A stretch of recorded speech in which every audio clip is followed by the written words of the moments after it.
Guys, this is Mistress Nightmare here, and I've been looking through the old stories I have not finished, and I just found the series My Possession, the Jeff the Killer love story, and I just realized I stopped in chapter 6 where there's several more chapters to this story.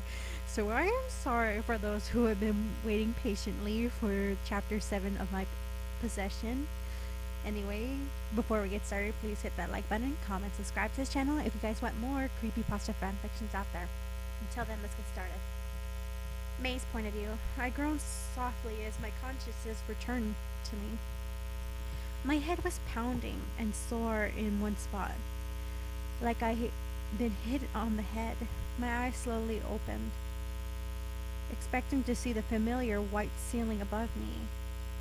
To my imagination, or to my surprise, it was concrete gray. My eyes widened, and the memory of yesterday rushed back again. My friend Alex, the image of their gruesome death lay before me in a picture. Hearing their downstairs and admitting defeat, defended myself, watching them die, one by Jeff. I sat up, remembering him suddenly. I looked around the room. It was empty. Quietly plain. It was simple. It seems to have a dirty bed beneath me, with the same gray colors, such as the room. The floor was black carpeted, and the closet was right to the right side of the door, where there was no windows, simply a light from the ceiling fan. And the walls to my right was a desk and a computer sitting there. I took a second to notice it was a computer. I frowned. I stood up shakily. My legs were weaker than a baby deer, but I knew where I was, and better yet, where Jeff was. I honestly liked to do anything but to run into him. However, there's questions that need to be answered. How did he know where I lived, and why did he give me that gift and killed my bullies, my friends? Why did Alexander have to die too? I considered asking him if he was going to rape me yesterday, but obviously, for some reasons, I quickly shut that down out of my head. I paced in the room, a little region of strength coming into my legs, and then went over to the door. It was unlocked. Opening it quietly, I stepped out, and I noticed at the end was a fairly long hallway. Same gray color walls were there, but dark brown hardwood floors beneath it. I feel another question could pop into my head. Did I have any of my stuff along with this computer? Each step I took, I made it carefully, not knowing if it was a hardwood floor or creaky spot. Bit by bit, I made my way out of the hallway into a landing. From here, I can see a living room. Whoa, is that an HD TV? And what looks like to be a kitchen. There's a spiral staircase which would lead me down, but the front door wasn't too far away from the bottom. Again, I took a step with caution, not wanting to alert anyone of my presence. However, this all went to hell pretty fast. As I considered my first step with a small parental view, I froze and I looked up and screamed in surprise, and I fell on the stairs while cursing my luck. Ben was laughing so hard. I was wondering if a gut would blast. You should have seen your face, May. He laughed, saying through his laughter fit. I chuckled along with him, credit where credit was due. He knew how to send me near death, making my back hurt in one shot. However, the fortune seemed to be getting darker as Jeff stood beside him, with a vicious glare, his smile making it somewhat worse. Ben seemed to notice the light moon disappeared and looked to see Jeff. Before he could teleport away, Jeff got him by his hat. Ow, ow, ow, ow! Jeff, what the hell are you doing? Let me go! Ben squirmed viciously in Jeff's grip as he pulled off his portal or something. Ben shot it, or pistol shot it. I looked at the near and nearly rolled my eyes at the sight and sighed loudly. Jeff, please put him down, I said calmly as I could, standing up. He looked at me as if I had spoken a foreign language.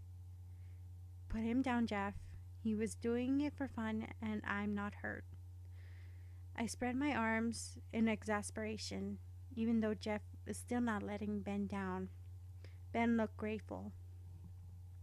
And what makes me have to do what you want to do?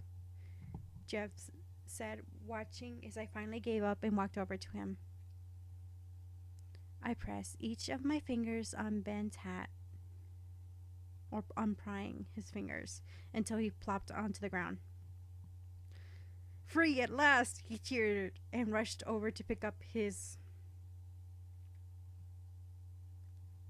Preston or whatever, or game portable.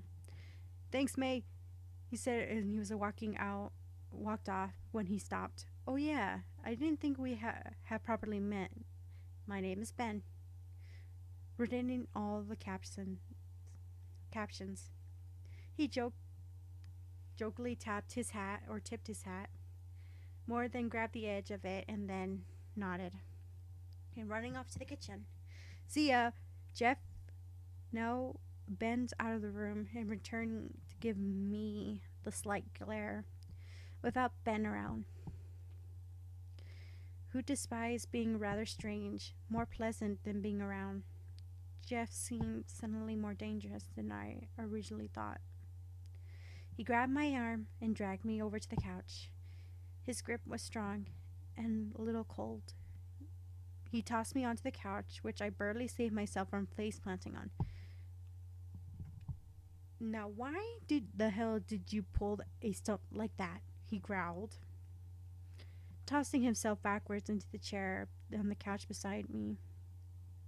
I gave him my best glare in reply, even though the thought of those knives getting him killed by him and the bullies, my friend Alexander, flashed through my mind, where I simply my luck that my mind was holding out well.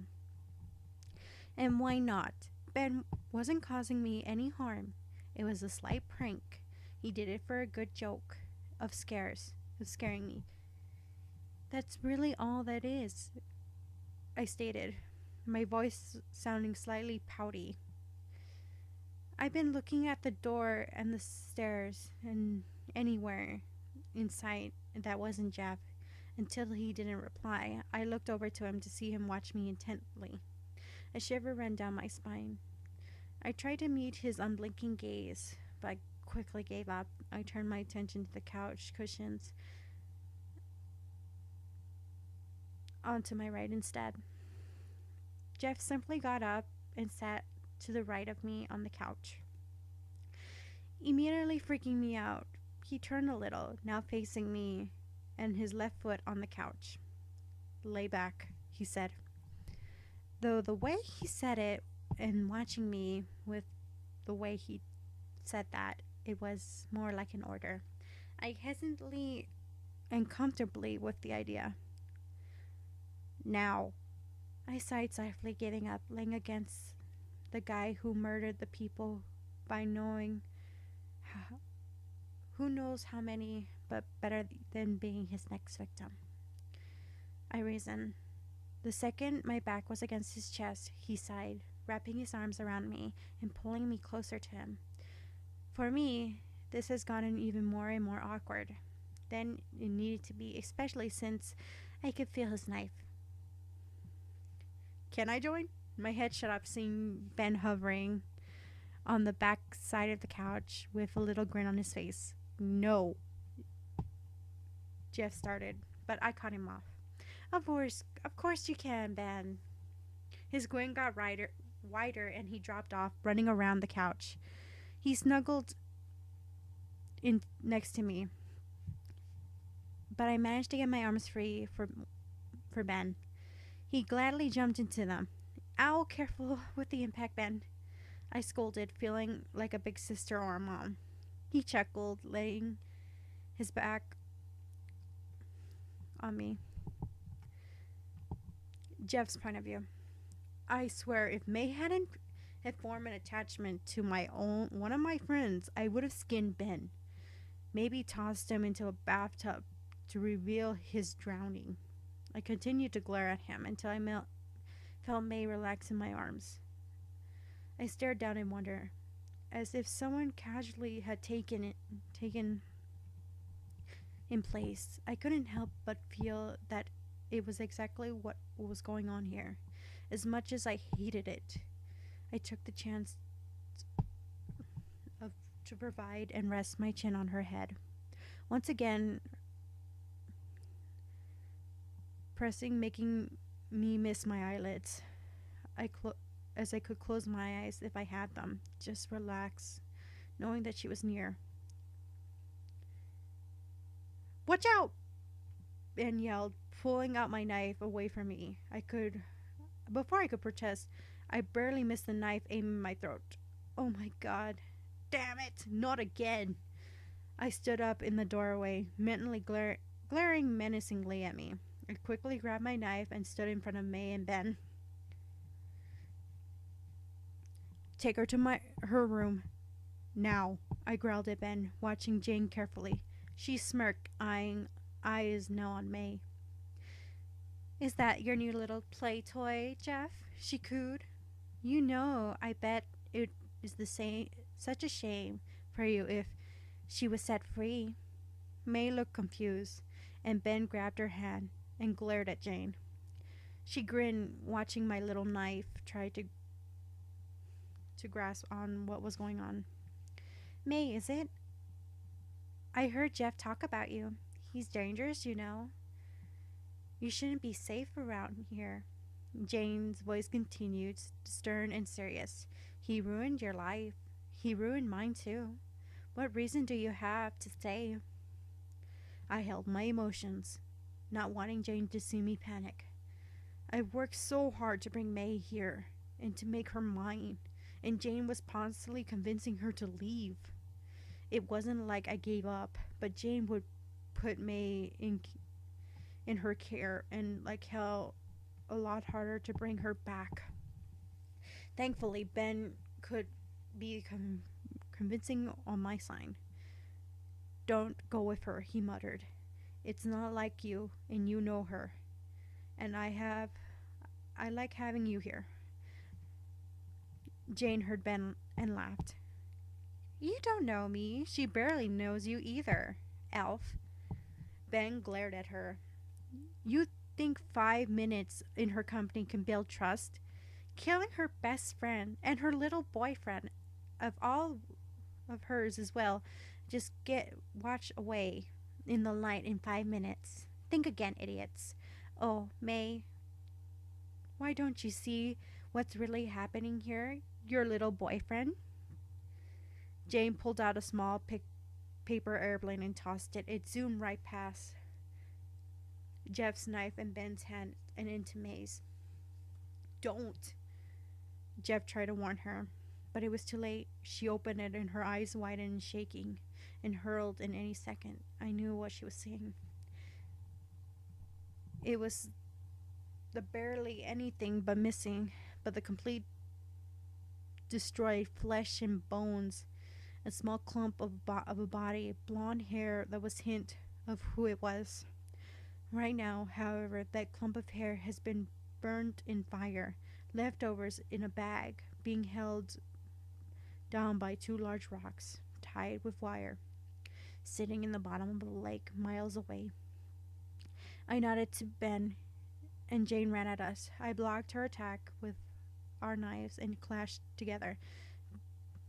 Ben and May transported onto the top of the stairs as we started fighting. I heard my knife's footsteps as she was leaning against the rail. Out of the corner of my eye, her black hair floating around her head just like a halo. It reminded me of Jane.